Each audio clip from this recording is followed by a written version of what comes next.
My mom went missing 3 years ago. I just received her final text. You'll never understand the feeling of arguing with your mom, only for them to go missing the next day. After my mom revealed that I was an accident and should have been aborted, I blocked her on everything and refused to speak to her. It wasn't until the police showed up at my house the next day when I realized how much I'd regret arguing with her. Of course, I became a suspect in my mother's disappearance. An angry daughter gets into an argument and her mom goes missing soon after? Pretty suspicious on my part. At first I'd assumed she just went into hiding to prove a point that I would miss her, so I did my best to stay positive. However, as 4 months passed by, I slowly realized she wasn't hiding and that there was something much more sinister going on here. After the detectives closed the case, I moved into my parents' house to take care of my dad, since he was completely distraught by her disappearance. After seeing my dad get ill from grief, I knew I had to figure out what happened, and I had a horrible feeling that it might have been because of me. I was so wrong. 3 years went past after that with no sign of her. Life had been somewhat normal, but I missed her more and more every day. This is when the dreams started. They started out small.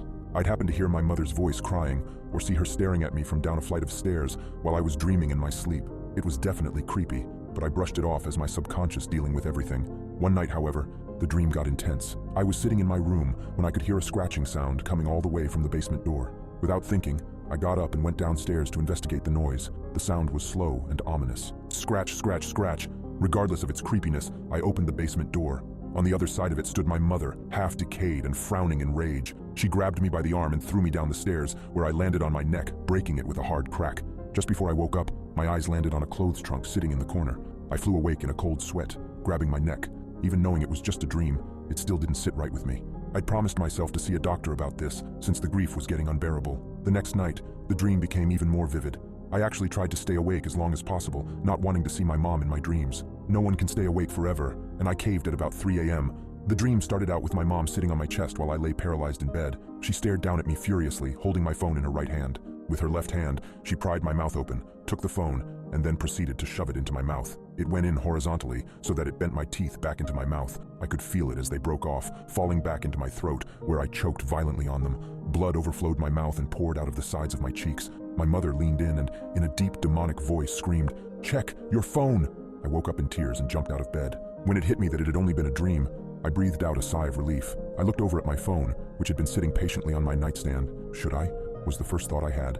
Picking up my phone, I pulled up the Messenger app and scrolled through my contacts. When I finally reached Mom, I stopped. I held my breath and pressed the unblock option.